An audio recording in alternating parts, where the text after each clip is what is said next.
Are you finding it difficult to attract and retain your best people? Well, today's conversation is with a leader whose organization has low turnover because of a flourishing workplace culture. Listen in as he describes 5 initiatives that contributes to their workplace health. Hi, I'm Al Lopez, and you're listening to the Flourishing Culture Podcast, where we help you create and lead a flourishing workplace. We find the problem many employers are facing today is readjusting to our post-COVID hybrid world. The Great Resignation is still evident, where employees are quitting at record levels, filling millions of open jobs, even as we face a cooling economy and record-setting wage inflation. We know that having a flourishing workplace with fully engaged employees is the solution. So this week, we're talking about moving forward on the road to flourishing, no matter where you're starting from.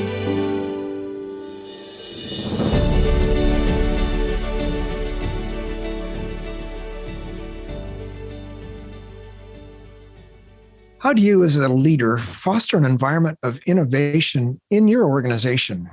What role does inspirational leadership and an atmosphere of trust play in creating space for flourishing? In today's podcast, we'll learn from a leader who has consistently provided an environment for growth, flourishing, and even some fun in the workplace. I'm delighted to welcome Garret Larsen, the president of Cho-Yeh Camp and Conference Center. Garret has been with the camp for 15 years, and he's been president now for 10 years, and he has a track record of inspirational leadership and innovation. So, Garret, it's great to have you on the Flourishing Culture Podcast.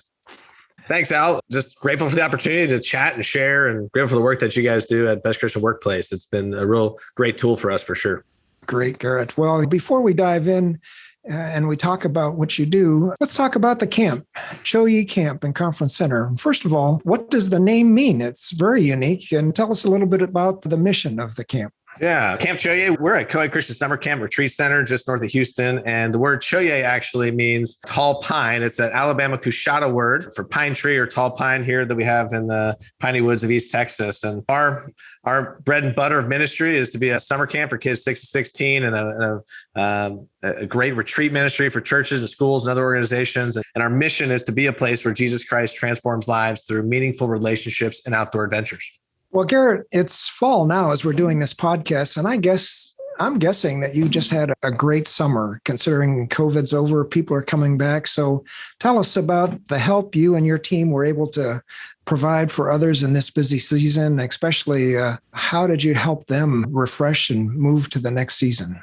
Yeah, it was no doubt a very busy summer. In fact, in our post-COVID world, I think we have a whole lot of kids and families that are just eager to get back to some sense of normalcy and make up for some lost time. And so our summer camp program grew. It grew significantly, grew by 15% above our all-time high. And we had 4,600 campers over the course of the summer. And in fact, we actually launched a whole new facility that where we were able to build a whole new camp out of shipping containers for 300 campers at a time. And so this was for church groups who were running their own summer camp program. So we have our own traditional camp program with 4,600 kids. And we had this new facility with another 4,000 campers that came over the course of 10 weeks. And it's just been a very busy summer. And our challenge is that we used to call it our down season here in the fall and during non-summer months. And I think my team would shoot me if I call it our down season, when every weekend we have anywhere between 400 and 600 guests from 5 to 7 different churches coming through, or schools or what have you. We're operating typically through September, probably we have guests on site 5 days a week. So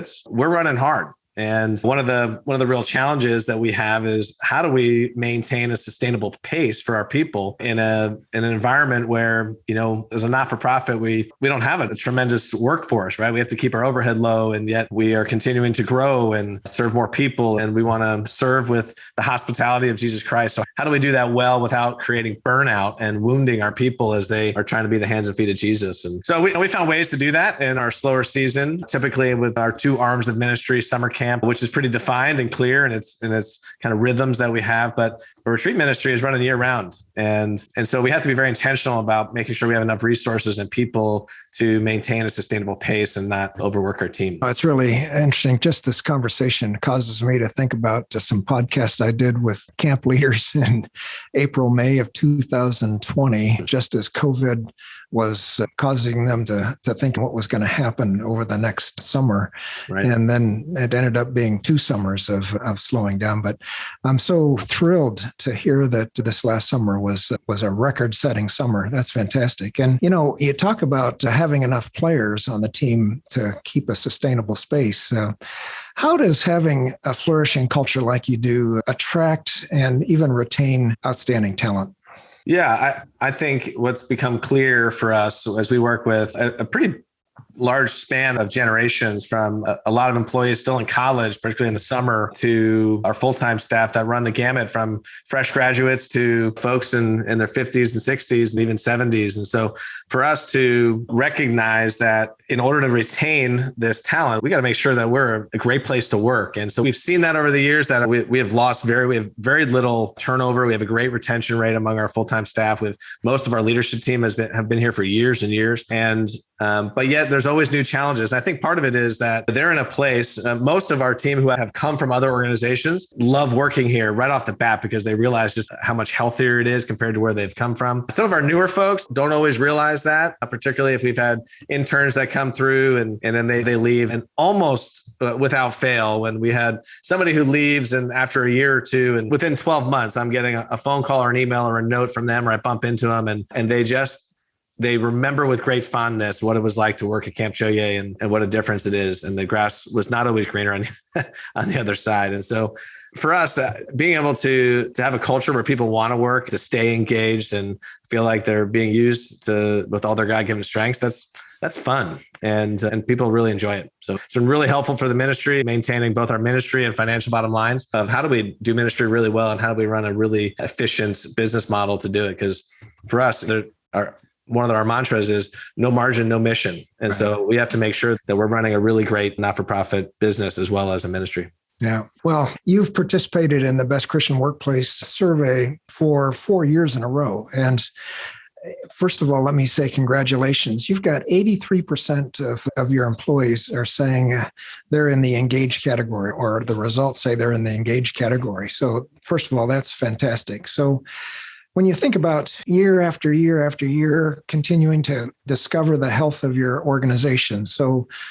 what keeps you on that learning curve as you kind of complete the cycle of discover, build, and grow? How have you found coming back and doing the survey on an annual basis? One of the pieces for us is not to become complacent and to believe our own hype, right? I mean, we can talk all day about how we're a great place to work and how we enjoy leading people, but for us to be able to actually put that to the test and allow people the opportunity to say that for themselves and to share that is huge. I think another piece for us is to recognize that we need help identifying our blind spots, right? Blind spots are just that. They're the areas that we can't see, no matter how hard we try. And so for us, this has been tremendously helpful in looking at and identifying what are the areas that maybe we're not so great at. And then the other side is that it actually gives us a vocabulary to say, wow, these are the areas that we really do thrive as a culture. And when you recognize we want to play to our strengths and say, man, this is a great thing that we have at Camp Cho-Yeh, and how do we keep that up? What are we doing that's creating this? So every year when we take the Best Christian Workplace engagement survey, we take it very seriously and we debrief it and we digest it and we meet with the teams and it becomes part of our vernacular that allows us to just keep it in conversation and to highlight the areas that are really important to us as a culture. Yeah, I love that. And one of the areas that you've done particularly well in is this factor that we call inspirational leadership. You're well above the sector averages for this key. What are some of the practices that you've put in place, Garret, where you actually are focusing on inspirational leadership and connecting with the staff throughout the work that you're doing? Yeah, that was such a humbling and encouraging score to see that come through. And I'll never forget, my dad was a very successful leader in the corporate world. And I remember as a young CEO here at Cho-Yeh, I was reading on the porch one day at our vacation home in New York. I was reading a bunch of leadership books and my dad looked at me and he said, Garret, you can put all those leadership books away. The only thing that matters is trust. Do your people trust you? And if they don't trust you, they're not going to follow you. And that has resonated deeply for me in leading. And I think was one of the things that highlighted in our scores was just a foundation of trust that our people really genuinely trust the management team. And ultimately that stems from me. I know that as a person, I tend to be direct and nobody ever wonders what I'm thinking. There's no question about it. Communicative. I'm pretty clear in how I communicate. We use DISC, and that has been a huge resource. I'm a facilitator in that. And so we use it in our hiring. We use it in our coaching. We actually adapt how we work with people. Every door on the organization, every office has a display of their DISC profile and strategies to communicate. And that's been a real helpful piece. So in terms of building trust, part of it is that we have a culture. I tend to be somebody who processes verbally. So we're a highly collaborative culture. We talk about things. I walk around and if I kick ideas around with people and that really engages people and they see my heart. The people who I know that particularly our summer staff are scared to death of me. They're intimidated. But any of our full-time staff find that so silly because they're the ones that when you work with me, you realize that I'm just a goofball and I mean business, but I'm just a guy that is passionate about what we do. And so that's been fun. I think for us to be a collaborative environment that when our executive leadership team meets, we actually take real notes and we distribute those notes after every time. So there's no cloak and dagger. There's nothing behind the scenes happening. We're pretty authentic and clear about it. And we're transparent. I think that's the big thing is people just trust the leadership team. And a lot of that is because they trust me, which I work hard at just to make sure we're doing that. Yeah. Wow. Your dad gave you great advice. If they don't trust you, they won't follow you. And boy, the survey results indicate they are following your example for sure. Well, boy, that's just great. And along with inspirational leadership, your staff always feels like they're really encouraged to experiment and be innovative in their jobs. And just listening to you at the beginning, you talked about using shipping containers in your camp. And so I want to hear more about that perhaps as we go on. But they also feel like, in addition to the experimentation and being innovative, that they have the decision-making authority they need to do their job. So nobody's micromanaging them for sure. And that's very high. And then also, I think it'd be great for you if you would give us an example of how innovation is a part of your DNA as a team. Help us understand why people feel empowered. You've given us a little bit of that already. I mean, being authentic and transparent, having even leadership team notes prepared and distributed. But what are some of the other ways? Yeah. One of the areas I think that I just have to call out is part of my DNA is to be a guy that's never satisfied with what we have with status quo. I'm a builder. I love to run fast and to see things get better and to reach more people. And so I'm always moving and going. And I think that when an organization takes on a leader's personality in that regard, and I think is when that's a part of my DNA as a guy that likes to innovate and be creative and try new things and take some risk, right? I think that just comes out. And one of our team members that we hired, I told her from the outset, right? She was a little nervous about trying some new things. And I said, listen, if you don't fail, then you have never tried anything worth trying. We have to, that's an indicator to me that you're not doing your job well enough. Is if you've tried something and you haven't failed at something, then you're not trying hard enough. And so for us, we have an abundance mentality at Camp Cho-Yeh as opposed to a scarcity mentality. And I think in Christian not-for-profit circle, we tend to operate in a scarcity mentality. And I think if we can just change that and know that, man, he owns a cattle on 1,000 hills. And if we continue to walk in his vision and seek out what's next and what he has for us, it's amazing when you make that shift of what can we do? We call it the blue sky thinking of what can we do? And then we never brainstorm to budgets. We just brainstorm and create, and then we'll scale it back and figure out how we can actually make it happen. But we're constantly asking, how can we do this better? And I think when you do that, it creates a space that's safe for our team members to do that as well. And in fact, we even have in our performance review of creative problem solving, and we talk about it frequently in our weekly meetings that we have. What are the things we value in key employees? And certainly creative problem solving is one of those things that we value in our team. And so as a culture, it's designed and created for us to be, let's experiment. And I think Boxwoods is a great example of that. It's just after the pandemic. We just acquired this property that we signed a contract on March 3rd of 2020. And then it takes a year for us to actually get the property. And we have 14 acres on this beautiful lake. It's now 2021. And we're like, man, we have a long-term vision for this property, but we need something to do now with it that is going to impact lives and generate some revenue. And we kicked around the team, and that collaborative culture just started talking about, well, we could do TPs or platform tents, or we could do a variety of things that someday needs to be able to be removed so we can build a family camp out there. And somebody said, what about shipping containers? And next thing you know, we start crafting all these ideas and yes, and this, and how about this? And 3 months later, we pitch it to the board as an idea that we want to do. And 2 months later, we pull the trigger and we roll. And 9 months later, we have a camp, a 300-bed facility. And it's sold out for the summer. And this little piece of property, it was 14 acres on the lake, was not having much impact for Kingdom Purpose, and then was transformed over 9 months, and now gets to impact over 4,000 kids who come to know the Lord better because of this facility. So that was fun. And we tend to be a little bit of a ready, fire, aim. I think as on the disc, as a high DI, I'm a guy that doesn't always have to have all the systems figured out before we get there. And so we can figure it out as we go. And I think that allows us to run some risk and be creative and knowing that, listen, I watched that guy do it and it turned out great. So let's roll and see. I trust you're enjoying our podcast today. We'll be right back after an important word for leaders. I want to tell you about an exciting new opportunity for all of you who want to create and experience a flourishing workplace culture. It's the release of my new book, Road to Flourishing. It describes the 8 keys to boost employee engagement and well-being in your workplace. Let's break the cycles of toxicity, dysfunction, destructive conflict, fear, and unwanted turnover. Road to Flourishing is designed to help you understand what drives employee engagement and how we can move the needle on the health of your organization's culture and performance. This book is designed for you, a Christian leader in business, a church, or nonprofit. It includes real stories of flourishing workplaces as a great tool for your development, a book study with your leadership team, and a developmental resource for your frontline managers. Let's change the narrative and reality. Join the ranks of leaders who are skillfully leading flourishing workplace cultures.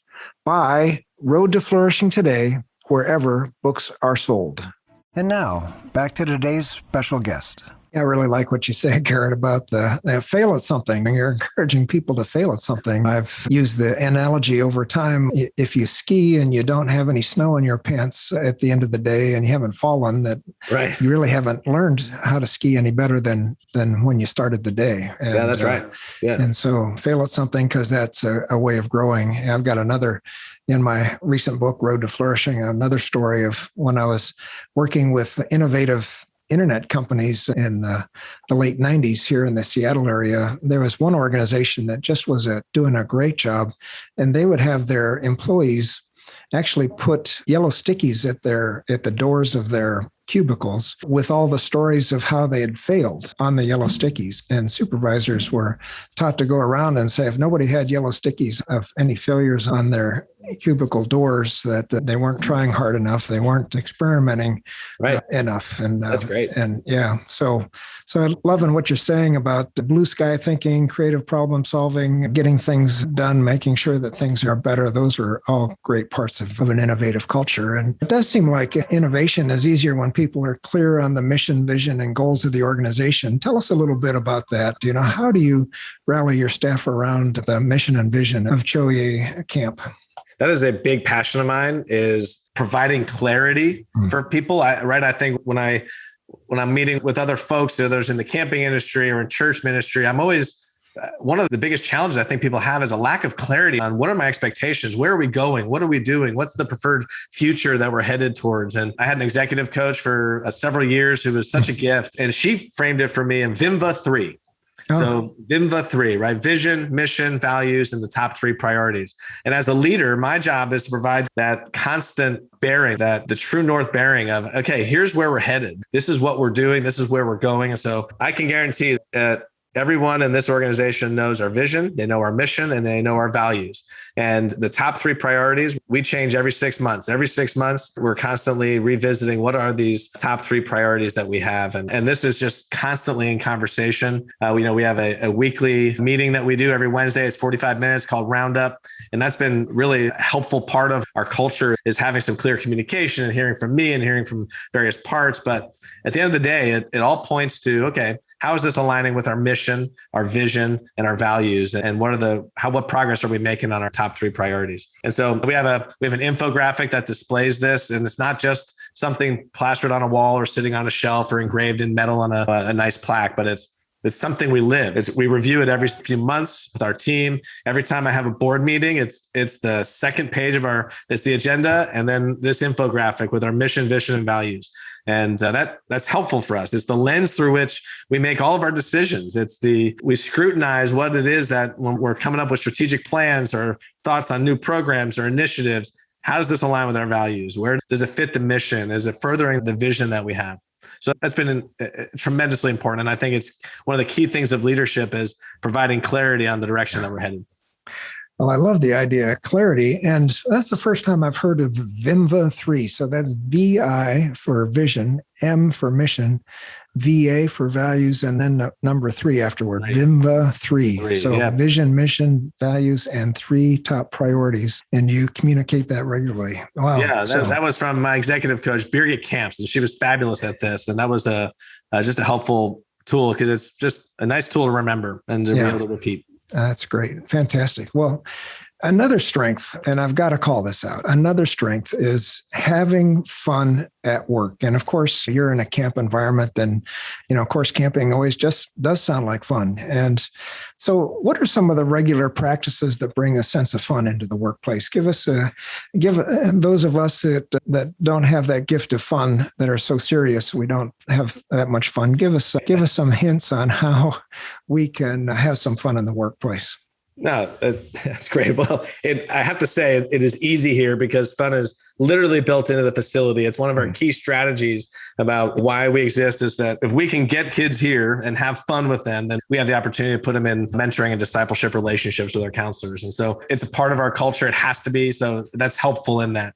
But culturally, it would not be very difficult if we're not intentional about it. We could just go through the mundane and not enjoy some of the pieces that we are very intentional about with our campers to do it ourselves. And so for us, I think as adults, some of the best joy we can have in our job are some of the relationships. So how do we foster some deep and meaningful relationships among our staff? And every Tuesday we have Cho-Yeh. So it's after work, it's at 6:00 and we all gather together. And if you can make it, great. But it's an opportunity. We play soccer or we do volleyball or ultimate Frisbee, whatever it is. And I think that after work mentality helps bring some great connection and friendships and competition, which is great. We have our Friday staff lunches. So you can bring your families in for lunch on Friday. We gather together and we just sit around the table. We're not allowed to talk shop and it's not a meeting, but just an opportunity for us to connect and have some relationships. And as an innovative culture, we're always adding new things. And we just added a big slide out of culverts. And honestly, we needed to find out where the safety issues were going to be. And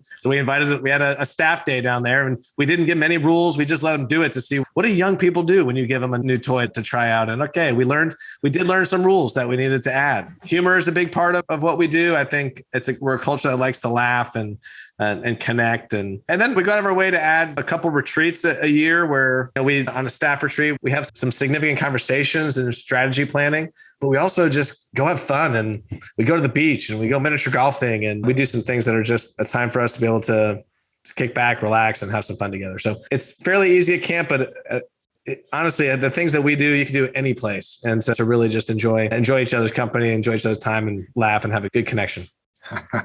That's funny. You're at the miniature golf just triggers an event. We had one of our first all staff retreats, and we're distributed all over the country. And so we bring people in for an annual retreat, and we just had one a couple of weeks ago. But I remember miniature golf and getting everybody together. And we all have images of one of our teammates who got on her hands and knees because the ball was just at the lip of the cup. And she was kind of blowing it to see if she couldn't get it into the cup without counting another stroke. Yeah. So that's great. Yeah. Those are all great examples of how putting fun into the workplace. Now, so what's the value of having fun in the workplace from your perspective? Why do you do that? For me, it's retention. Yeah. People don't leave companies, they leave people. And how do we help provide a place where you genuinely enjoy the people you work with and connect with? And another thing my executive coach reminded me of and encouraged me to do is to make sure anytime we have a new employee, find them a friend, help them make a friend, because that's all they need to do is have one good friend at work that they enjoy coming to and talk with and connect with. And suddenly their level of engagement and connection just will increase dramatically. So for us, it's an issue of retention. If you're not having fun at work, listen, you're not working at camp for the money. Yeah. So you got to know that there's purpose and there's power in what you're doing. But at the end of the day, are you making a difference? Are you having fun doing it? Are you using the strengths that God has given you? And so certainly having fun at work is a big part of it. Well, I talk about the Great Resignation, and we're experiencing the Great Resignation in Christian organizations, where after COVID now, people are looking for other jobs. They want to get into a role where they can actually feel like they're making a difference. And in order to, what's the solution to people leaving? Well, if you have a great and a flourishing workplace culture like you do, people are going to stay. And just, again, having fun as part of that is a great way of retention. I appreciate that testimony. Well, I'll have to say I love what you do. I just love camping. Camping experience can be so formative in the lives of young people. And there's also a special responsibility, though, and fun is one thing, but also having it in an environment where it's physically and emotionally safe for campers. And that's become a bigger issue as time has gone on, and particularly in our culture. And I see that your camp, you're exceeding the national safety standards in its commitment to preventing abuse. So what have you learned in this area that you can help other leaders with to uphold a high standard in their operations? Well, I think in camping, I think every camp director's biggest nightmare is one of two things, and that would be a camper's death or an incident of abuse. And so for us, we take both of these things very seriously. And I talk about being a culture of high trust, the importance of trust within the workplace. And that is true, and we are. But honestly, we are also a place that operates out of a commitment to distrust and when it comes to camper safety. So we'd love to give people the benefit of the doubt, but there are things that we're going to put some safeguards in place that does not bank on the luxury of trust. And I think oftentimes some of our Christian organizations and churches in particular are really bad at this, because we want to operate out of a place that is trusting and with integrity. And so we have those things and we operate that way, but we are creating policies and protocols that are going to make sure that a camper safety isn't dependent on what we assume to be true or what we think we know about somebody. Because I think history has revealed, and all the experts revealed, that there are some very key strategies that people with ill intentions put in place. And we work hard to make sure that this is not an environment that is going to be easy for anybody with ill intentions to come. And so we find third parties who come in and again, help us to identify our blind spots, right? We reached out to Rick Brashler, who's one of the leading industry experts in camp safety. And he came in and did a site visit for us and a policy visit. We work with Presidium, and we've been working with them for over 15 years and going through our policy and procedures to make sure that we're a safe facility and program. And we're going through the accreditation process now with them. And from physical plan to policies and procedures to screening methods, we take this thing very seriously. And, as a dad with 4 kids, I can't imagine having something like that happen to my own kids, let alone under my watch. And so we go out of our way to make sure that when a camper comes to Camp Cho-Yeh, that we can say with utmost confidence that we've done everything within our power to make sure that those kids are safe. Well, thanks. This is really helpful, Garret. And let me ask then, we've talked about your situation, your environment, your mission, vision, values. As you look ahead for the next couple of years, what do you see on the horizon for the camp? What excites you personally? Where do you feel God is leading you? Maybe even what are the challenges that you feel like you're facing and maybe coming to with new ideas and energy? Yeah, that's a big question, and one that fires me up. One of the great things at Camp Cho-Yeh that we've been navigating is pretty significant growth over the last 8 years. And we're just full. We have, if you take out our bookends, first and last week at camp, we're operating at about 95, 96% occupancy. And here we are 1 hour outside the 4th largest city in the US, Houston. And we have 800 acres, most of which is undeveloped. And it's parable of the talents for us of, golly, we have a whole population of kids who need the life-transforming experience of camp, or to be challenged to grow in their faith. And we have these wonderful resources. And what are we going to do? How are we going to put these to work? And so we have this vision to impact more lives more deeply. And our heart in this is, how can we grow the number of lives that we impact while doing it in a deeper way, not watering down the secret sauce that we have. So we're actually in a capital campaign right now that we're on the tail end of it to build out a new junior high and senior high facility that will open in 2025 if all things go well and we can cross the finish line here. And then that'll allow us to have kind of these 4 camps that these kids progress through and tailor-made for their age groups for their spiritual formation and connections and ultimately their faith formation. But honestly, we've become really passionate about it because we have seen firsthand some of the key changes and a degradation of faith and character and grit in our young people. And it is most evident in our college age staff that work for us because we're with them for, from 6 to 13 weeks. And in the last 5 years, we've seen a rapid acceleration of decline in some of their ability to endure and deal with hard things and their mental health, emotional health. And so that has fired us up of, golly, we have got to lean into this. And we think camp is just so powerful to help kids navigate these truths and to navigate the world that they're trying to navigate. I mean, the role of social media and TikTok and the narratives that are coming at them now, I can't imagine what it's like to grow up in today's age. And so for us to be able to pair them with young men and women who love Jesus, who have great character, and to help provide at least a bearing on true north as to what does scripture say about this? What does it look like to live a life passionately following Jesus? For us, that's what gets us up in the morning. And we know that we have the opportunity to impact more lives more deeply for Jesus. And that's the vision we're headed out is how do we build the next generation of leaders? You've just communicated the way many of us feel that the decline in character of our youth is a huge issue. And so how do we make a difference? How do we see them grow, as you say, to have a vision for more lives, to grow more deeply? What a great concept, and one that we're all 100% behind you on, Garret, that's for sure. So, gosh, this has just been a great conversation, and we've learned so much in this conversation. We've learned about inspirational leadership and how, as your dad taught you, trust is at the core. If they don't trust you, they won't follow you. And some of the things you're doing to build trust by understanding how people are wired, to understand how, your own self-awareness, how you're wired, using DISC, for example, being highly collaborative, being authentic and transparent with your entire team and your entire staff, how innovation has been a key for you, how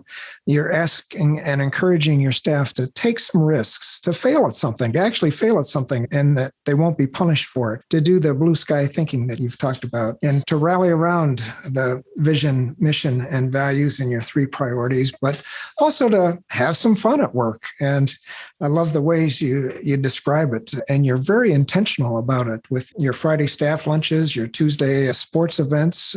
We could talk about what you like in terms of the sports events the most, but then, to finally really address the safety issue, because that's such an issue for us in the camps, and how yes, Christ is really the solution and the model for it when it comes to character and leadership. And you guys are doing such an important job there, being a great example as a flourishing workplace as you do that. So thank you, Garret, so much. But let me ask you, what would you like to add that we haven't talked about yet?